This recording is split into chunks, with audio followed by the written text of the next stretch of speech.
सगीर अहमद बनाम उत्तर प्रदेश राज्य AIR 1954 न्यायालय सुप्रीम कोर्ट ऑफ इंडिया न्यायाधीश न्यायमूर्ति महाजन मुख्य न्यायाधीश मुखर्जी दास बोस गुलाम हसन। निर्णय तिथि 13 अक्टूबर 1954। सिविल अपील क्रमांक 182 और 183/1954। प्रकाशन AIR 1954 SC 728 1955 SCR 707। मामले की पृष्ठभूमि सगीर अहमद और अन्य अपीलकर्ता निजी बस मालिक थे जो मोटर व्हीकल एक्ट 1939 के तहत परमिट प्राप्त कर बुलंदशहर दिल्ली मार्ग पर अपनी बसें चलाते थे। उत्तर प्रदेश राज्य सरकार ने सड़क परिवहन व्यवसाय को राष्ट्रीयकरण करने की नीति अपनाई और इस उद्देश्य से Uttar Pradesh road transport act 1951 UP act द्वितीय 1951 पारित किया। मुख्य कानूनी मुद्दे न्यायालय के समक्ष 3 प्रमुख संवैधानिक प्रश्न उपस्थित हुए। अनुच्छेद 19(1) जी का उल्लंघन। क्या यूपी रोड ट्रांसपोर्ट एक्ट 1951 संविधान के अनुच्छेद 19(1) जी का उल्लंघन करता है जो नागरिकों को कोई भी व्यवसाय या धंधा करने का अधिकार देता है? अनुच्छेद 31 का उल्लंघन। क्या यह अधिनियम अनुच्छेद 31 के तहत संपत्ति के अधिकार का उल्लंघन करता है? अनुच्छेद 14 का उल्लंघन। क्या यह अधिनियम समानता के अधिकार अनुच्छेद 14 का उल्लंघन करता है? न्यायालय का निर्णय। राजमार्ग और सार्वजनिक अधिकार पर सिद्धांत।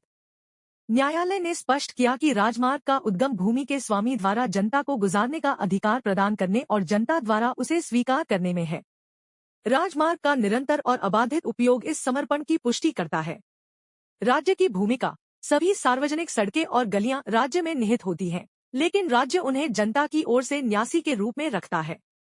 जनता के सदस्य इन सड़कों का उपयोग करने के हकदार हैं, लेकिन यह अधिकार अन्य नागरिकों के समान अधिकारों से सीमित है। अनुच्छेद 19(1) जी के संबंध में निर्णय। न्यायालय ने माना कि राज्य द्वारा लगाए गए विनियमों की सीमा के भीतर कोई भी व्यक्ति सार्वजनिक सड़क पर मोटर वाहन चला सकता है। इस हद तक वे वाहनों की सहायता से यात्रियों का परिवहन का व्यवसाय भी कर सकते हैं। यह व्यापार या व्यवसाय करना अनुच्छेद 19(1) जी की गारंटी के अंतर्गत आता है। महत्वपूर्ण सिद्धांत। न्यायालय ने स्पष्ट किया कि प्रतिबंध शब्द का सामान्य अर्थ सीमा है, विलुप्ति नहीं। यदि प्रतिबंध में पूर्ण निषेध शामिल नहीं है तो अधिनियम अनुच्छेद 19(6) के तहत उचित नहीं ठहराया जा सकता। न्यायालय ने एक महत्वपूर्ण सिद्धांत स्थापित किया। संविधान का बाद में किया गया संशोधन किसी पूर्व अधिनियमित असंवैधानिक कानून को वैध नहीं बना सकता। प्रथम संशोधन अधिनियम 1951 से अनुच्छेद 19(6) जोड़ा गया था, लेकिन चूंकि यूपी रोड ट्रांसपोर्ट एक्ट पहले से ही 1951 में पारित हो चुका था, इस संशोधन का लाभ उठाकर इसे वैध नहीं बनाया जा सकता। अनुच्छेद 31 के संबंध में न्यायालय ने माना कि बस चलाने के व्यवसाय में निहित वाणिज्यिक हित अनुच्छेद 31 के अंतर्गत संपत्ति है। अपीलकर्ताओं को इस संपत्ति से वंचित किया गया था और राज्य ने कोई मुआवजा नहीं दिया था।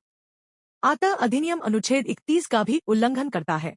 न्यायालय का अंतिम निष्कर्ष। सुप्रीम कोर्ट ने उत्तर प्रदेश रोड ट्रांसपोर्ट एक्ट 1951 को असंवैधानिक घोषित किया क्योंकि यह संविधान के अनुच्छेद 19(1) जी का उल्लंघन करता है। अनुच्छेद 31 के तहत संपत्ति के अधिकार का हनन करता है। अनुच्छेद 19(6) के तहत उचित प्रतिबंध नहीं है। न्यायालय ने राज्य सरकार को निर्देश दिया कि वे इस अधिनियम के किसी भी हिस्से को अपीलकर्ताओं या उनके अधीन काम करने वाले किसी व्यक्ति के विरुद्ध लागू न करें। मामले का महत्व। यह मामला भारतीय संवैधानिक कानून में एक महत्वपूर्ण मिसाल है जो निम्नलिखित सिद्धांत स्थापित करता है। व्यक्तिगत अधिकारों की सुरक्षा, राज्य के एकाधिकार के विरुद्ध मौलिक अधिकारों की व्यापक व्याख्या, विशेषकर व्यवसाय की स्वतंत्रता। संवैधानिक संशोधन का पूर्वव्यापी प्रभाव नहीं हो सकता। सार्वजनिक संपत्ति में नागरिकों के अधिकारों की स्वीकृति। यह निर्णय भारत में राष्ट्रीयकरण की नीतियों और व्यक्तिगत स्वतंत्रता के बीच संतुलन स्थापित करने में एक मील का पत्थर माना जाता है।